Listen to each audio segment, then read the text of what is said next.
Her Lover by Maxim Gorky. An acquaintance of mine once told me the following story. When I was a student at Moscow, I happened to live alongside one of those ladies whose repute is questionable. She was a Pole, and they called her Teresa. She was a tallish, powerfully built brunette with black, bushy eyebrows and a large, coarse face as if carved out by a hatchet. The bestial gleam of her dark eyes, her thick bass voice, her cabman-like gait, and her immense muscular vigour, worthy of a fishwife, inspired me with horror.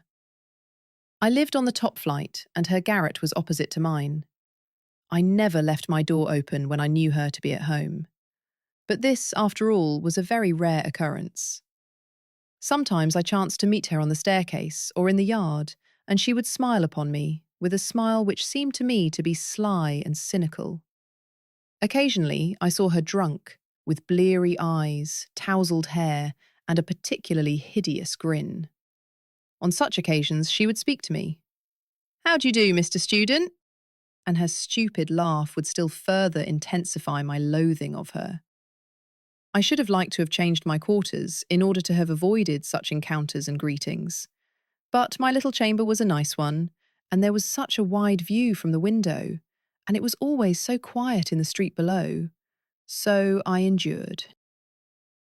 And one morning I was sprawling on my couch, trying to find some sort of excuse for not attending my class, when the door opened and the bass voice of Teresa the Loathsome resounded from my threshold. "Good health to you, Mr. Student." "What do you want?" I said. I saw that her face was confused and supplicatory. It was a very unusual sort of face for her. "Sir, I want to beg a favour of you. Will you grant it me?" I lay there silent and thought to myself, "Gracious, courage, my boy." "I want to send a letter home, that's what it is," she said.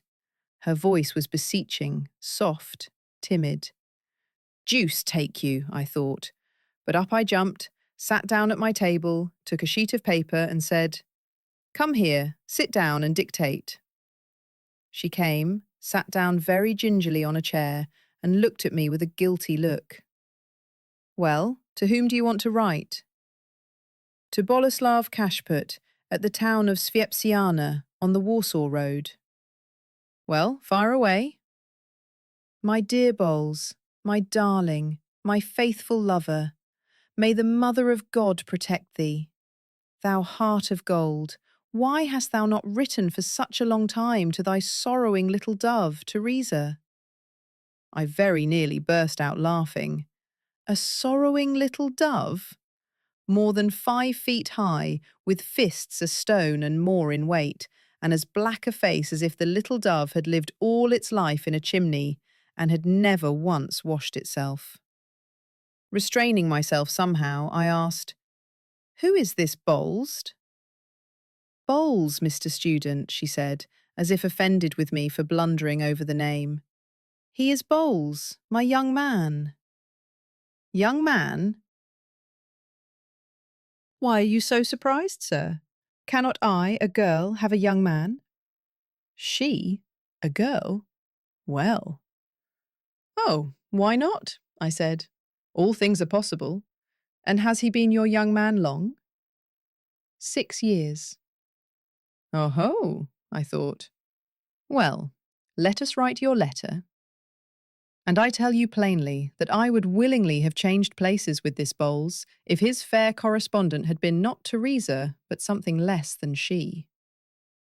"I thank you most heartily, sir, for your kind services," said Teresa to me with a curtsy.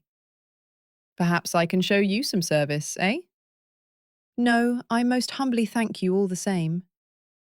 "Perhaps, sir, your shirts or your trousers may want a little mending."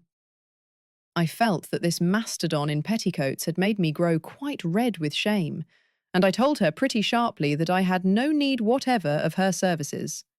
She departed. A week or two passed away. It was evening. I was sitting at my window whistling and thinking of some expedient for enabling me to get away from myself. I was bored. The weather was dirty. I didn't want to go out, and out of sheer ennui, I began a course of self-analysis and reflection. This also was dull enough work, but I didn't care about doing anything else. Then the door opened. Heaven be praised, someone came in. "Oh, Mr. Student, you have no pressing business, I hope?" It was Teresa. "No? What is it?" "I was going to ask you, sir, to write me another letter." "Very well. To Bowles, eh?" "No, this time it is from him." "What?" "Stupid that I am. It is not for me, Mr. Student, I beg your pardon. It is for a friend of mine. That is to say, not a friend, but an acquaintance. A man acquaintance. He has a sweetheart just like me here, Teresa. That's how it is.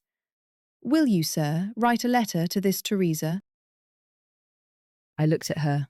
Her face was troubled. Her fingers were trembling. I was a bit fogged at first, and then I guessed how it was.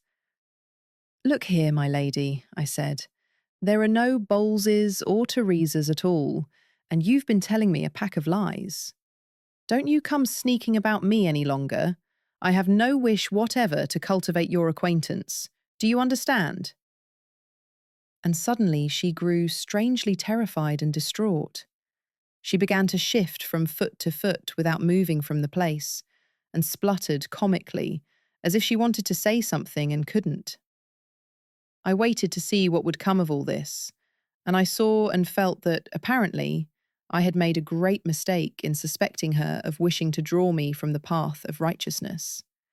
It was evidently something very different. "Mr. Student," she began, and suddenly, waving her hand, she turned abruptly towards the door and went out. I remained with a very unpleasant feeling in my mind. I listened. Her door was flung violently to. Plainly, the poor wench was very angry. I thought it over and resolved to go to her and, inviting her to come in here, write everything she wanted. I entered her apartment. I looked round. She was sitting at the table, leaning on her elbows, with her head in her hands. "Listen to me," I said. "Now, whenever I come to this point in my story, I always feel horribly awkward and idiotic. Well, well. Listen to me," I said. She leaped from her seat, came towards me with flashing eyes, and laying her hands on my shoulders, began to whisper, or rather to hum, in her peculiar bass voice. "Look you now, it's like this. There's no Bowles at all, and there's no Teresa either. But what's that to you? Is it a hard thing for you to draw your pen over paper? Eh? Ah, and you too. Still such a little fair-haired boy. There's nobody at all, neither Bowles nor Teresa. Only me.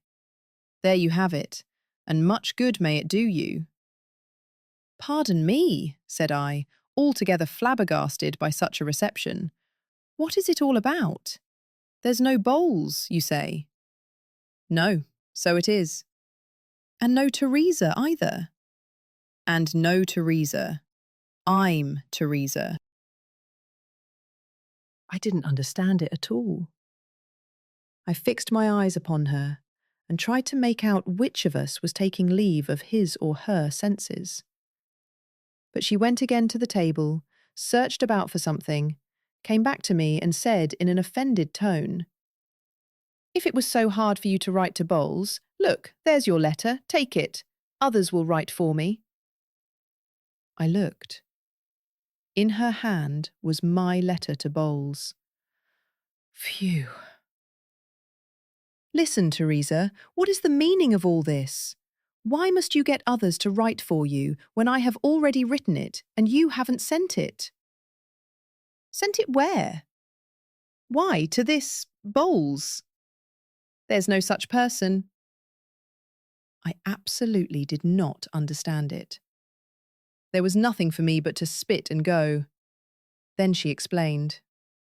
"What is it?" she said, still offended.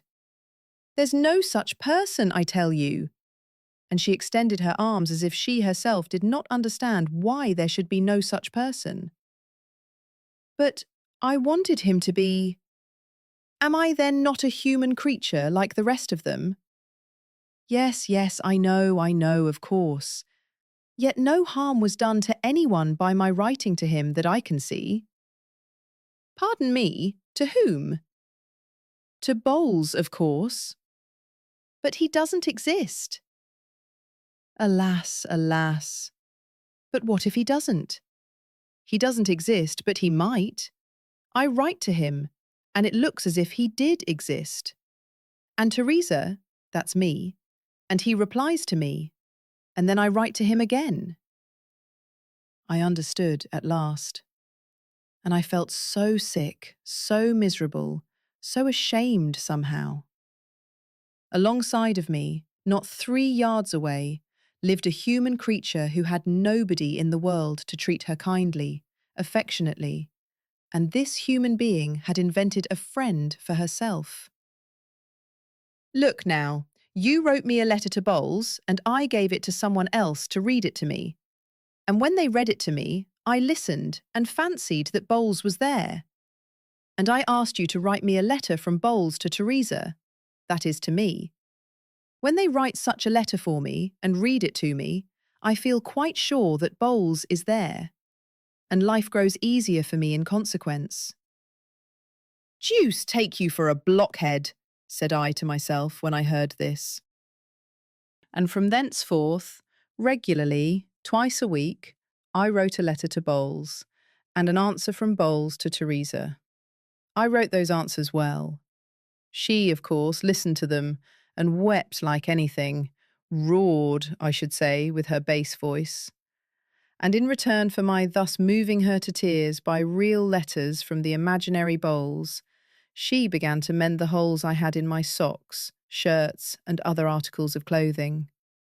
Subsequently, about 3 months after this history began, they put her in prison for something or other.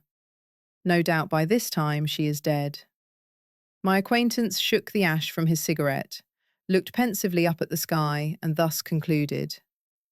Well, well, the more a human creature has tasted of bitter things, the more it hungers after the sweet things of life. And we, wrapped round in the rags of our virtues, and regarding others through the mist of our self-sufficiency, and persuaded of our universal impeccability, do not understand this. And the whole thing turns out pretty stupidly, and very cruelly. The fallen classes, we say. And who are the fallen classes, I should like to know? They are, first of all, people with the same bones, flesh and blood and nerves as ourselves. We have been told this day after day for ages, and we actually listen, and the devil only knows how hideous the whole thing is. Or are we completely depraved by the loud sermonizing of humanism? In reality, we also are fallen folks, and, so far as I can see, very deeply fallen into the abyss of self-sufficiency and the conviction of our own superiority. But enough of this. It is all as old as the hills, so old that it is a shame to speak of it. Very old indeed. Yes, that's what it is.